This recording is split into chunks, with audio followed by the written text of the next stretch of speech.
Hello everyone. This hour on Verbling, the next in my pronunciation practice series. We're on class number 23 and we're going to be working on voice intonation. That is the way your voice rises or lowers when you're speaking. This gives the sentences a natural sound like a native speaker. We'll talk more about that in a minute. By the way, I had some trouble starting the Hangout. If you're having any trouble, write in the chat window, okay? And then I can know if there's a problem and I'll see what I can do. By the way, here's a bit about me. I'm John Eric, your Verbling teacher this hour.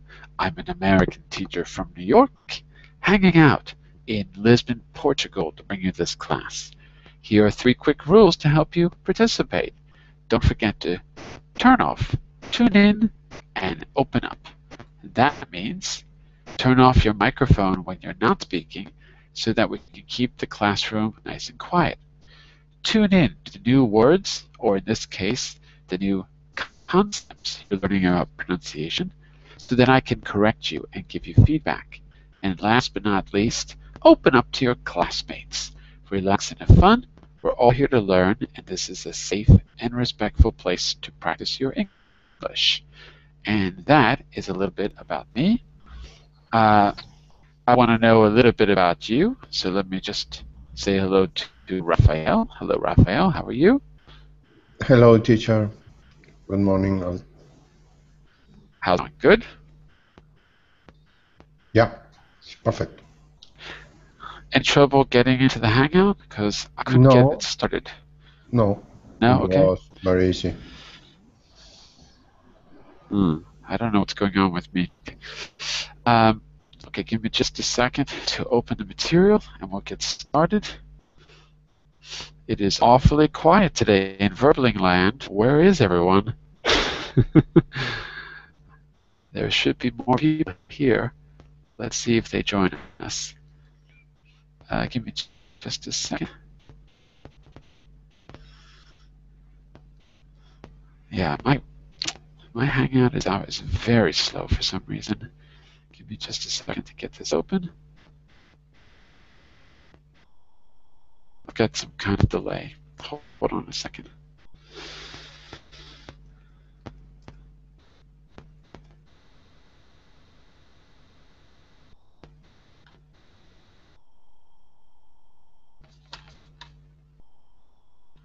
Okay, 1 second. Let's see if I can get my camera working.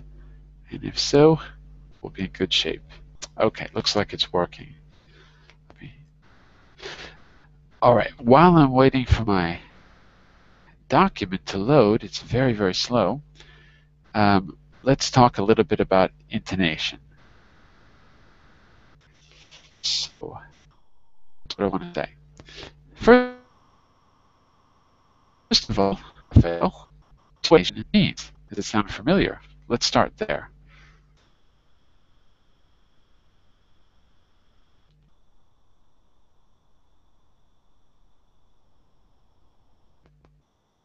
Can you hear me okay?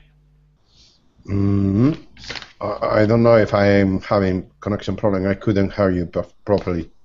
Could you repeat, please?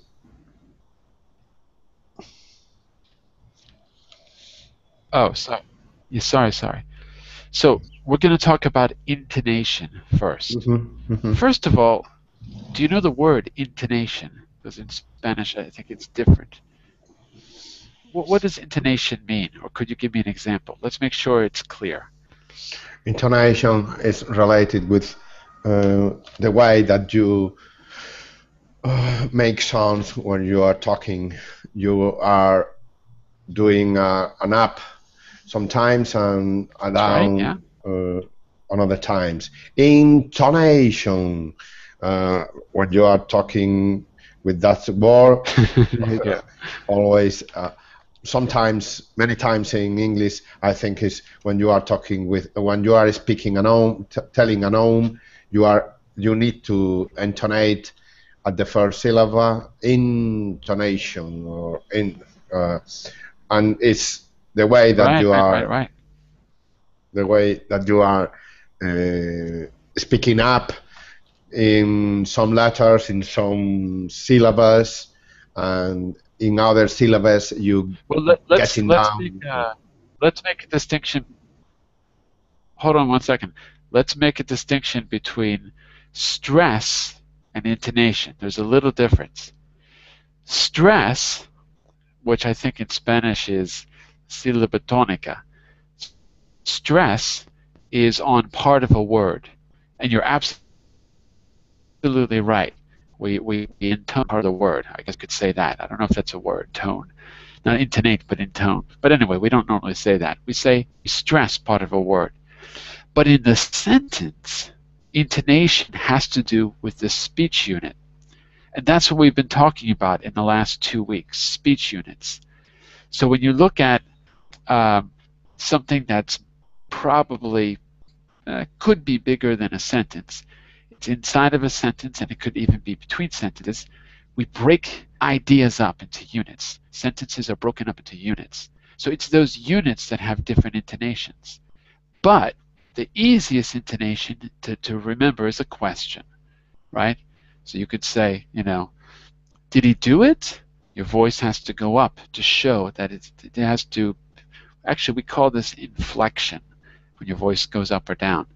So intonation has to do with the inflection of your voice. Questions are the easiest inflection to remember because they're very obvious. Did he do it? Rather than he did it.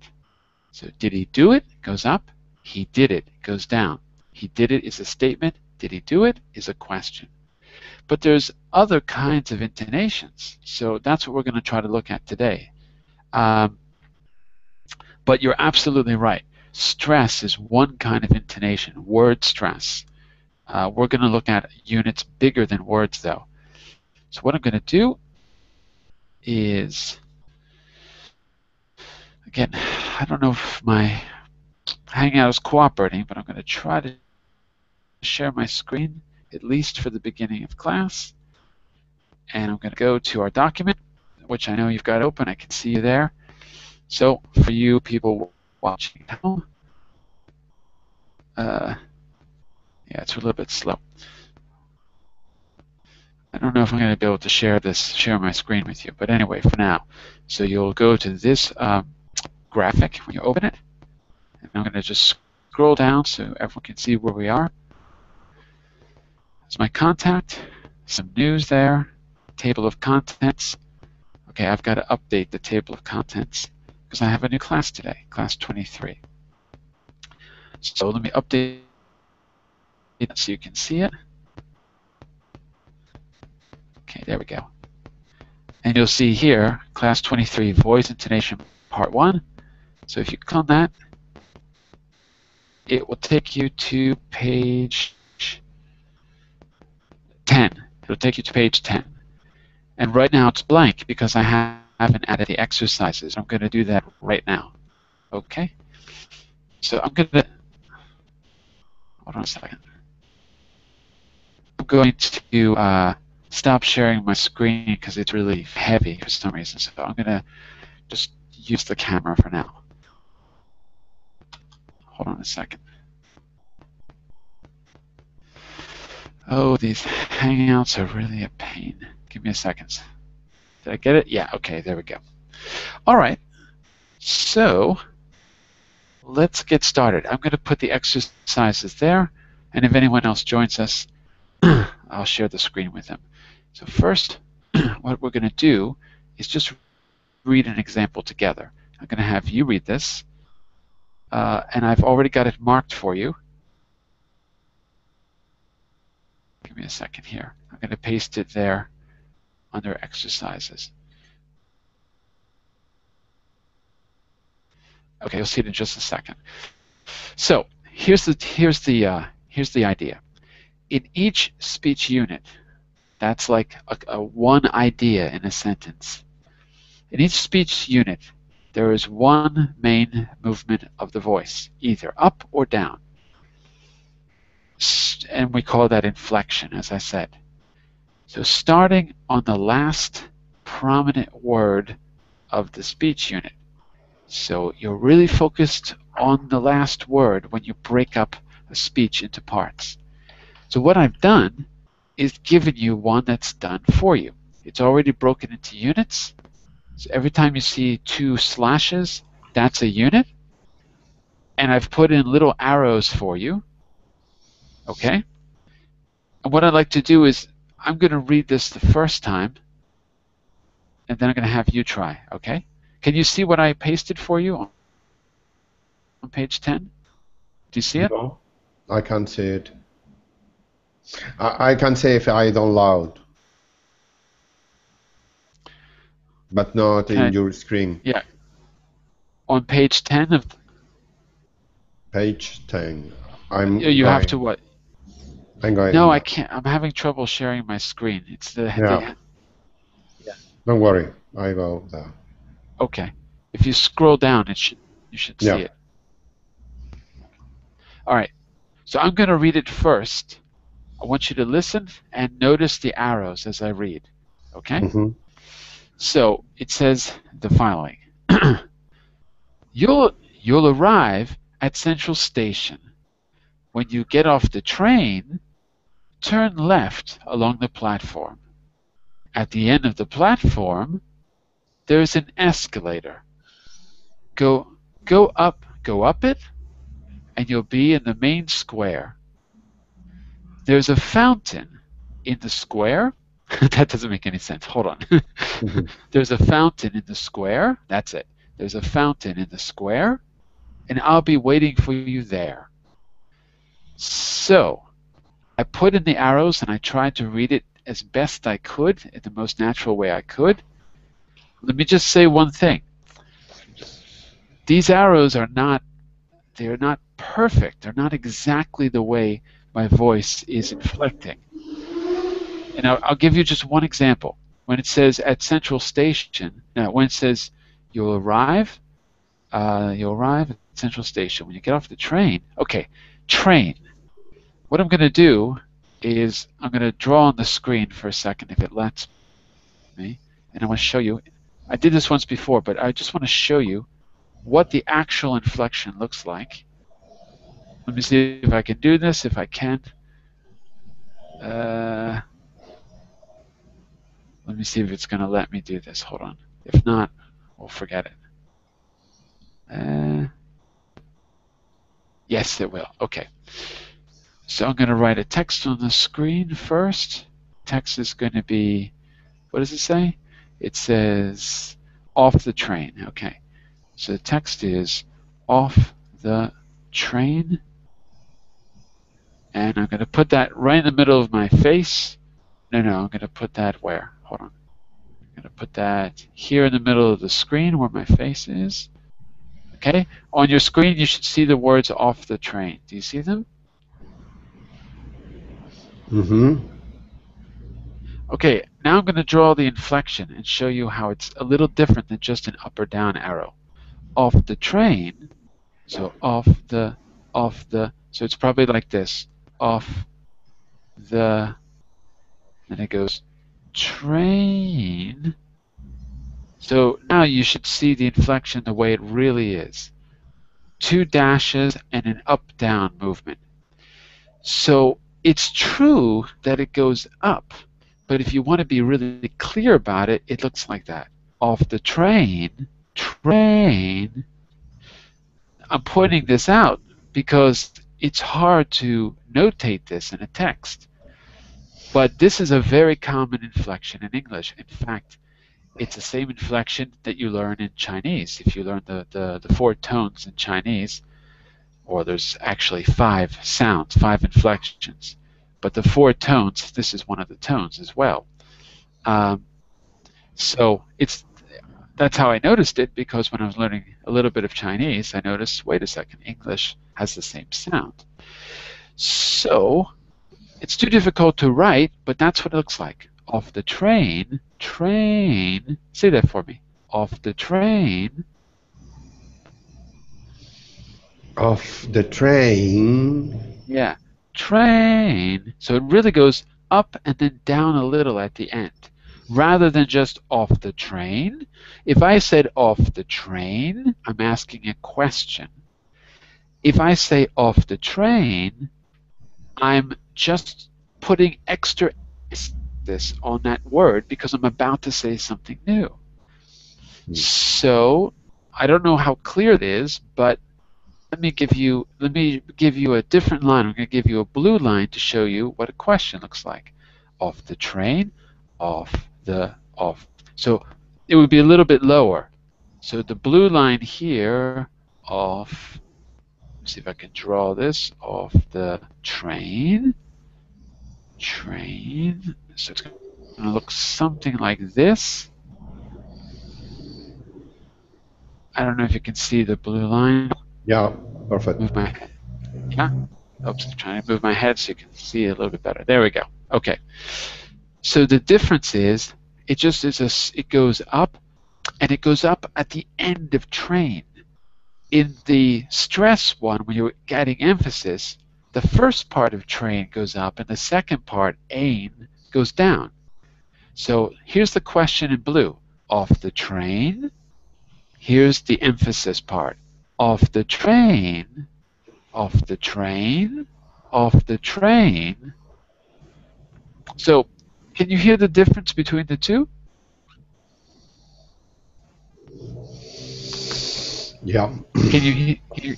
Is it pretty clear, the difference? Yeah? Yeah, so, but Okay. I try to understand.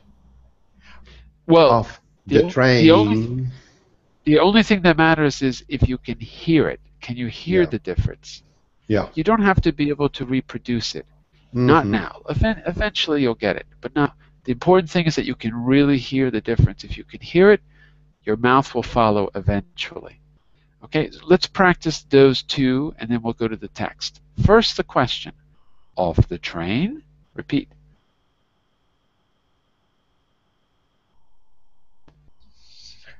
Uh, of the train. You got to go low on off the. Off Uh, the of the train. of the train. Good. It's better, but you're not going up at the end. You're saying train, but I'm going train, low, high, low, high. So train. Try that. Train. Train. Got to go a little lower in the beginning. Talk like this. Try Train. this. Try this voice. Can you Yeah. speak low? Can you speak low, Raphael? Speak I low. Hi cannot. I there. cannot raspberry. You can't? Oh no. Raspberry like in the Il Padrino of the train of the train. It's okay, but you'll get better. Don't worry. It's okay. It sounds a little flat rather than rising. It's higher, but it sounds a bit flat. But don't worry about it, because the important thing now is that you just can hear the difference. And like I said, over time, you'll start to just do it by magic. As long as you can hear it, it'll happen eventually. And I can give you exercises to practice as well. The best thing you can do is when we have passages in this class that I'm reading, go back to that video and just speak along with the video in those passages, or download the YouTube video as an MP3.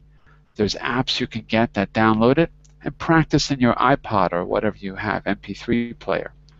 So the first one was off the train as a question. Like you're talking to a dog, would you like a biscuit? You talk the way you talk to a child or a pet. The second one is off the train because blah, blah, blah, blah, blah. So there you're adding stress. Let's see if you can do that one. Off the train, like that. Hmm. Try it. Train. Train. That's good. Yeah, that's good. That sounds pretty good. Okay, enough of this word. Let's get back to our text, okay? So I read it one time. Why don't you give, not the whole, you don't have to read the whole thing. Just do 1, 2, 3, the first 4 lines. Try the first 4 lines of that text Mm-hmm. on page 10. Okay? Page 10. Okay. You you'll arrive at Central Station when you get Got to go off down on station. Go down. Station. sta- station. When you get Down, down, off down, down, down. Wait, mm, down. Station. station.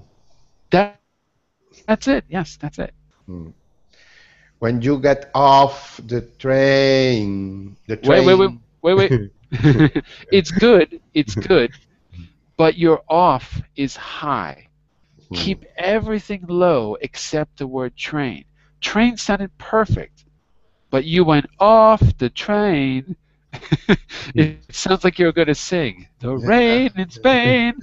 So keep the word off low, mm. and then it'll sound perfect. When you get off the train, When you get off the train, good, good. Keep going.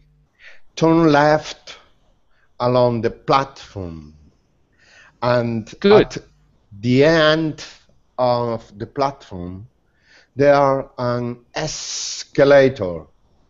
Go up it, and you'll be in the main square. There's a fountain in the square, and Wait. I'll. That one's difficult. Wait. Mm, That one's difficult.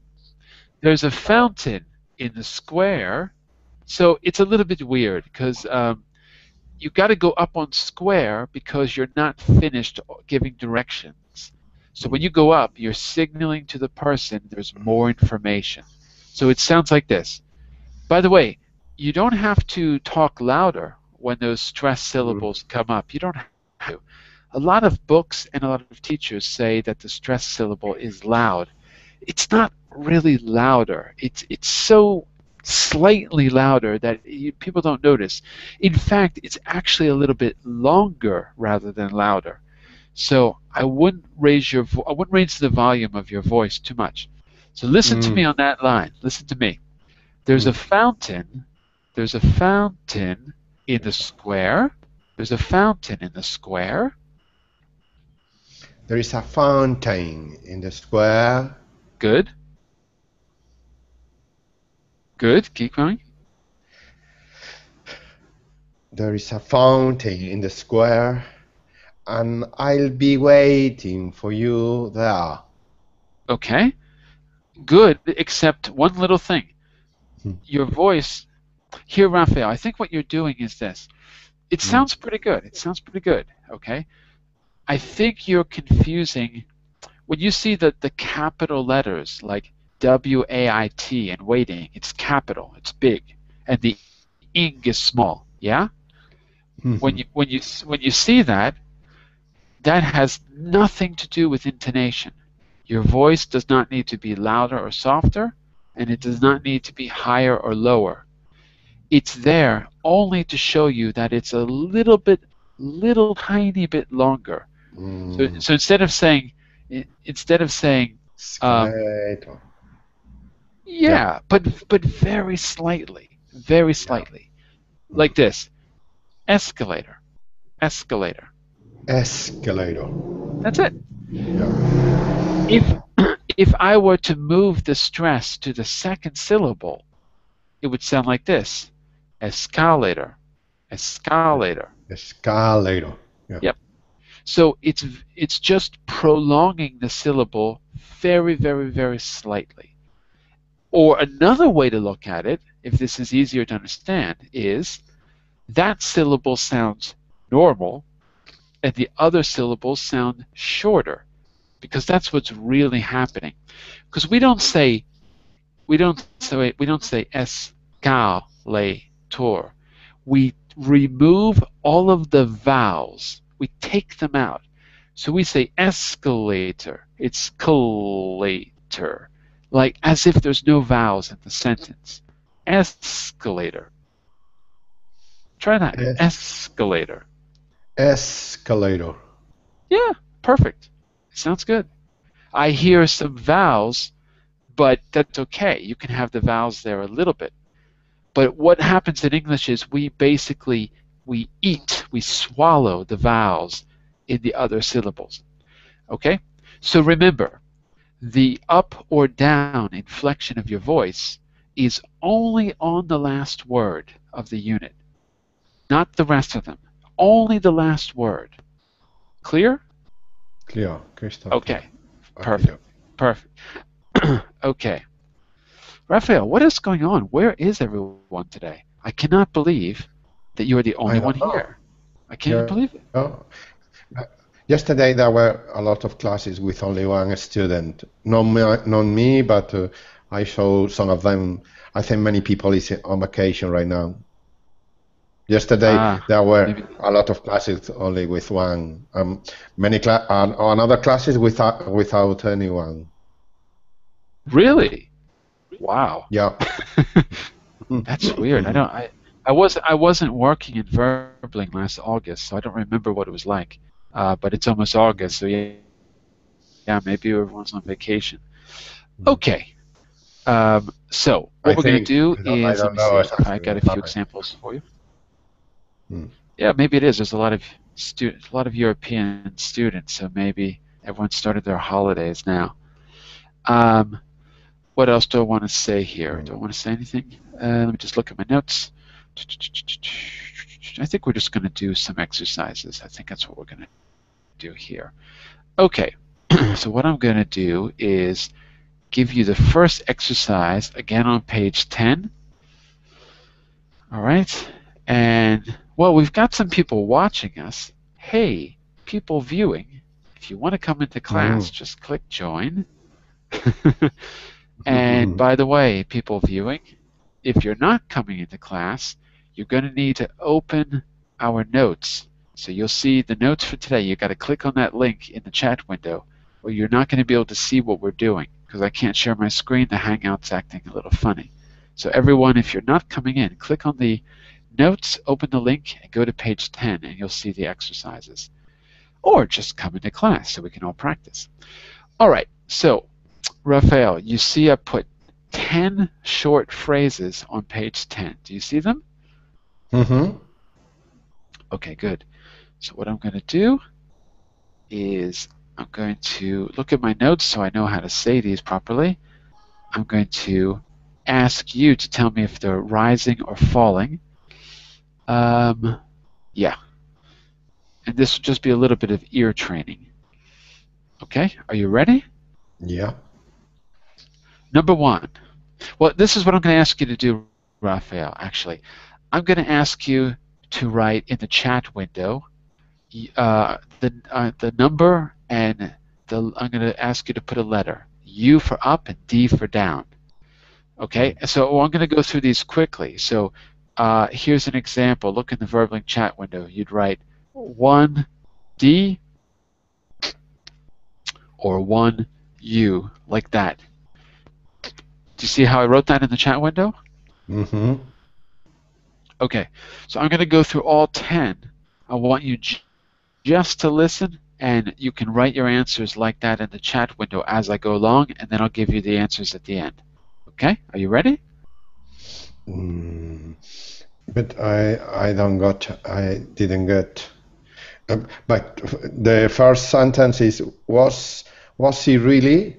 And I Well, wait a second. I'm going to read them. I'm going to read them to you. yeah. Perfect. Okay? I'll try. Okay. So you write your answers in the chat window. I will read them. Are you ready? Yeah. Here we go. Oh, where are my notes? One second. Okay. Was she really? Number one. Was she really? Number two. I suppose so. I suppose so. Number three. Mm. I always lived around here. I've always lived around here. Number four. Mm. It's broken down again. It's broken down again. Number five. Number five is strange. Hold on a second. Oh, okay, sorry. Number five. Shall I have a go? Shall I have a go? Number six. You remember Pablo? You remember Pablo? Number seven. I gave it to my son. I gave it to my son. Number eight. Can we, wait, what is number eight? Can we go now? Can we go now? Number 9. Wait. 1 moment, please. 1 moment, please. Number 10. There was dust all over the place. There was dust all over the place. Oh, that was a little difficult. All right. Let me see if you have your answers in the chat window so I can check. I can did it because it's so difficult to get the intonation point, and for me it's Well, give confusing. me. Perhaps it's better you repeat and I'll try to make a guess. Okay. Speaking aloud because it's very difficult for It's me at difficult. least. Okay. Can Yeah, you hear me okay, by the way? yeah, I can hear you perfect, but it's Okay, so okay, fine. difficult to because there are many movements in the speak out, and I don't know what is the exact answer. Could you repeat and I try to do aloud? I think it's better Okay, let's do if you don't this. mind. Yes. Yeah. Okay, no problem. Hang on a second. I'm having some Hangout problems again. Let me just see if I can fix the bandwidth. Give me just a second here. I'm going to try to turn down my bandwidth a little bit. Let's see if that works. All right, so my picture may be a little jumpy, but maybe that'll help. And maybe I've got too much bandwidth. Okay, so do you want to listen and repeat, or do you want?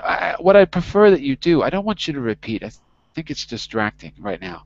What I want you to do is just to tell me if you hear rising or falling tone. I just want you to tell me up or down. Okay. Yeah.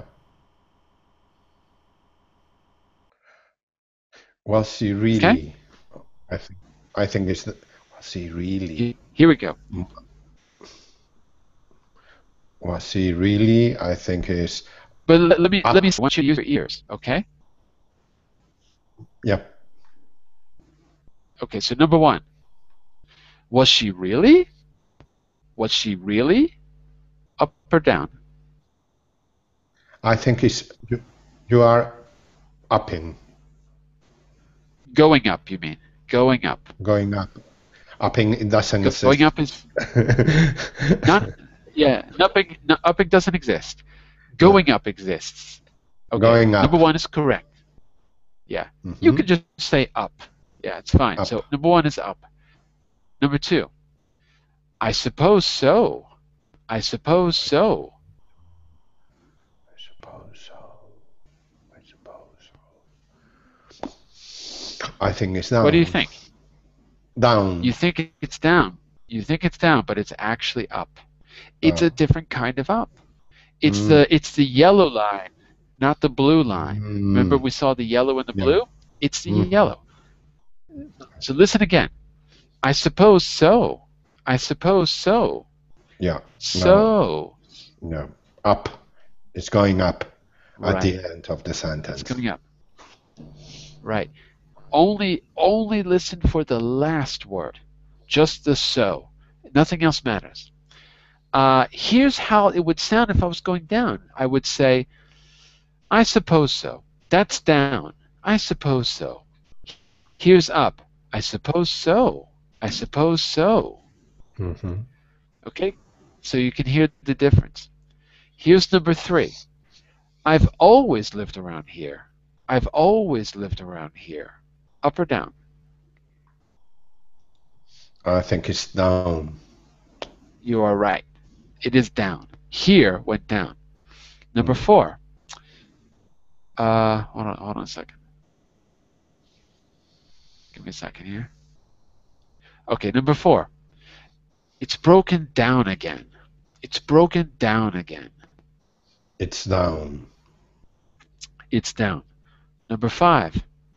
Shall I have a go? Shall I have a go? Go. It's going up. It's up. That's right. Number 6. You remember Pablo? You remember Pablo? I think it's Going up in the yellow line. You're right. That's it. Because it's Pablo, so you're right. So you can always tell the yellow line represents hang on a minute, information is coming. Like you're like wait for more.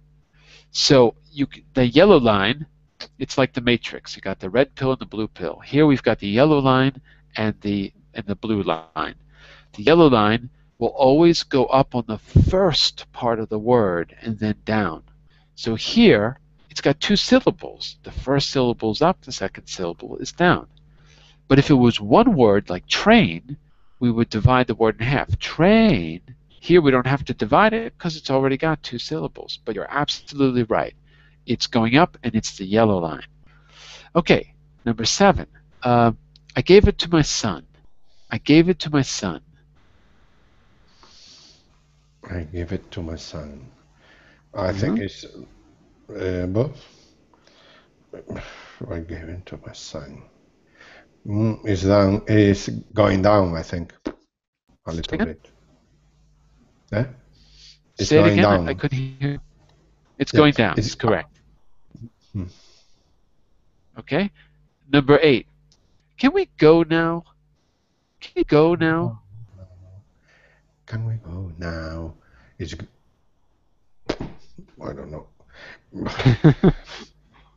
What do you I got. think? Can we go now? Now it's Because it's down.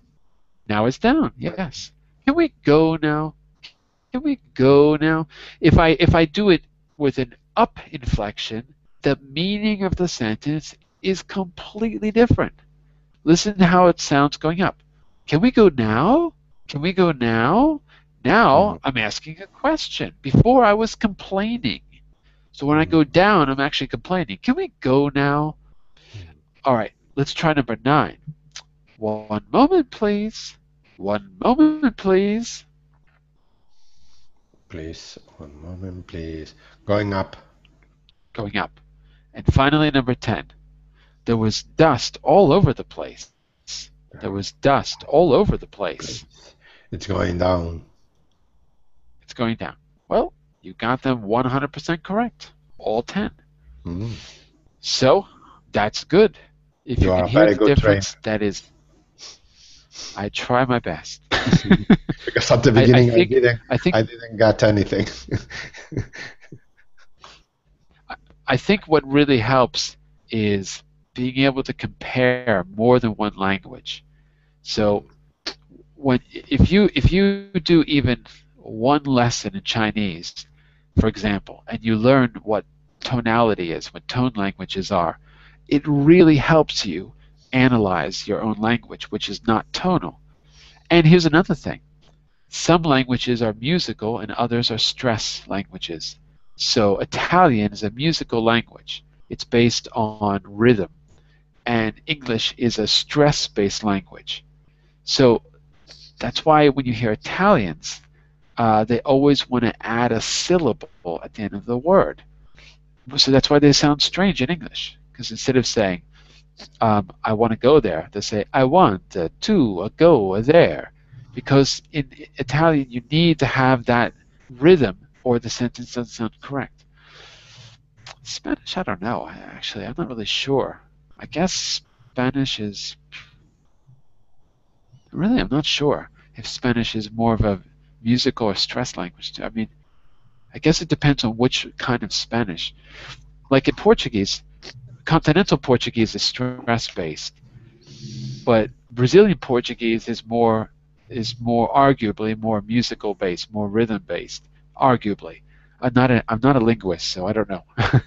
But Italian, you can really hear it. It's very distinctive. Or like the difference between Swedish and Danish. Danish sounds like gibberish to me. Swedish sounds very musical.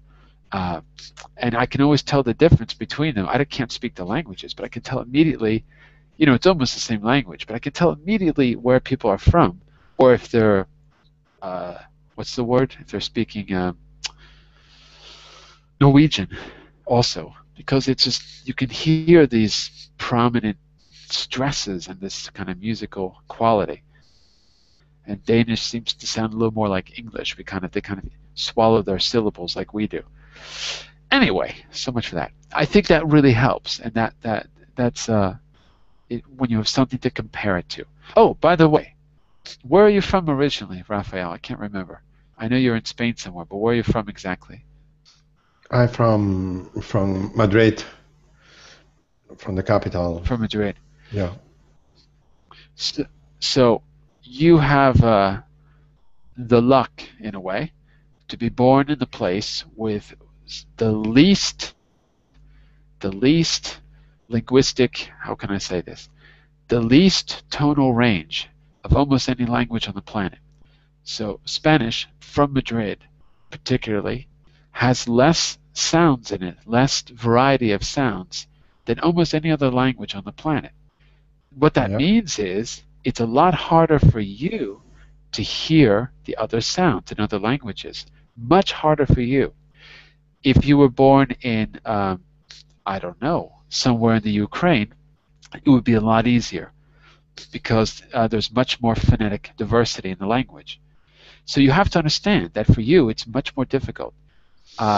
For me, when I came to Portugal, for example, I couldn't hear the difference between and because we don't have that distinction in English, really. We Mm. have it, but I had to train myself to hear it, and I had to have someone really telling me when I got it right or wrong. Not to repeat it, but just to hear it. It really took time to be able to hear the difference. So just keep that in mind. Spanish speakers have a big disadvantage when it comes to pronunciation and phonetics, right? Yeah, but it's related with all Spanish speakers? Nope, nope, not No. all. Mm. Castilian Spanish speakers. Is is the list where I can find this research or this Oh, article? it's all over the place. It's all over the Oh, yeah. place. I mean, for Very example, interesting. Because yeah, in Spain we have as a quotation that said Spanish people have a genetic problem to learn English, but perhaps it's not genetic, it's more, as you are saying, related with the stress and the phonetic that we have at all, because it's so yeah, difficult it for is. Spanish people. The It best is. business here, the best business here is to teach English, because nobody can learn English in less than 7 years. I don't know It's if true. in Portugal it's the same, but here it's It's the so same. difficult. But people are learning for more than 10 years and they don't have any idea about English. It's amazing. We have a genetic problem, as I said. And it could be because of the way they teach English too. It could be Could because be. of that. Oh my gosh, Could could be. be. I don't know. I'm a little suspicious Yeah, you know more. of the traditional ways of teaching for one reason, because phonetics are often a very minor part of Mm, language teaching in the traditional way, and it's starting to change. But that's one of my suspicions. Because that's changing because we have the internet and everyone can hear English. They can hear it. So that's part of the reason why it might be improving, because everyone has has an ability to listen repeatedly to the same thing and mm. have direct contact with the language.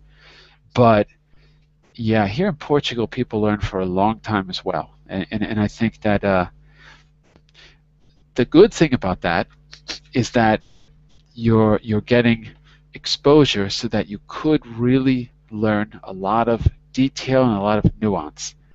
And if you learn in another way, you'll learn quickly, but you'll never have the exposure that you would. You see what I'm saying? Yeah. It's not necessarily a bad thing. It's not Mhm. necessarily a bad thing. But yeah, it can be very expensive. That's a problem.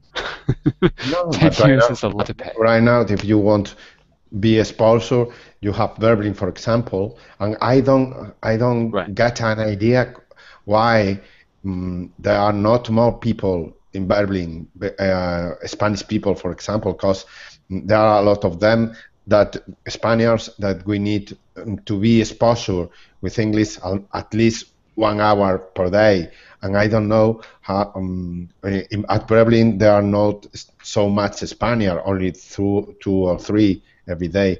And on the line, if I may, there are a reason. The exposure here to English speaker is so low. There are not English speakers at all, and also we have not, on the contrary to Portugal, we Hmm. have not films and movies in the original version. They are always is translated to Yeah, Spanish. They are it's dubbed in Spanish, is right? double to Spanish. That Yeah, could be another reason that we have not opportunity to exposure to the to English have speaker, to have exposure, to to have have exposure. exposure to English speaker. But on the line, you are talking about the method of teach English is a different way Also, right now. yeah, Yeah. also, yeah, it's Could you changing. tell me? Could you tell me your opinion about this? With Yeah, I think because like the rest of the world, like the rest of the educational establishment, knowledge is no longer something that comes directly from a teacher. It's out there. It's on the internet. So the practice is starting to change because the knowledge is just out there. I can send anyone to the internet, not just to Verbling. I can send them to YouTube, right? And they can hear English all day long. Not all of it good English, but they can hear it all day long. So just the fact that this new media, which is not even new anymore at this point, but this new media is so invasive, involved in every aspect of our lives, means that the industry has to come up with new solutions. So even the traditional way of teaching is starting to change because there's a huge internal discussion. Even in the most conservative universities where the English teaching um, where they kind of control the English teaching, like Cambridge University. There's Mhm. big discussions about how to cope with the changes. Big discussions, and some people, but that's what it boils down to. The fact that knowledge. It doesn't mean that. Now, here's the other thing. Do you need teachers? I would argue yes, you actually do, because just turning on YouTube didn't teach me anything.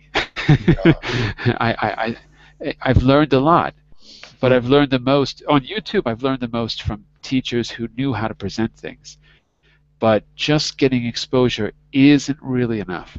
You need someone to show you how to think about something, and then you can. It's otherwise you may not get it. I don't know. So I still think it's necessary. But Mhm. anyway, that's what I think it boils down to. Yeah. Um, Another point, if I may, another point.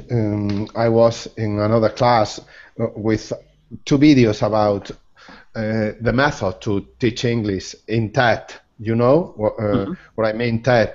TED. TED is What is it? and that is a very interesting web page that is related to one university in the United States, and they Oh, make TED. Yeah, yeah, yeah, yeah, yeah, yeah, yeah, yeah, yeah.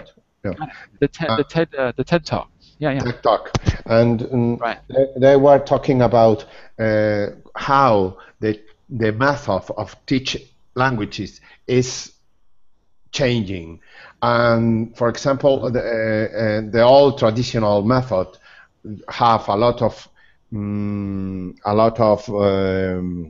when you make a mistake, there are a lot of corrections in the diction. right, They stop you almost every time that you did a mistake, and the right, teacher said the right pronunciation is that you are using the das instead of did. There are a lot of correction. right.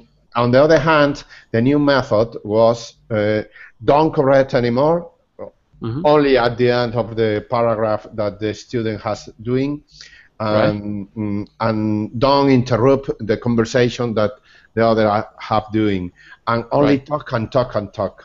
Uh, this is one of the best method. Trying, I think you are improving that method That's not a at new method, Berlin. though. Yeah. Yeah, that's not a new method at all. That's an old method.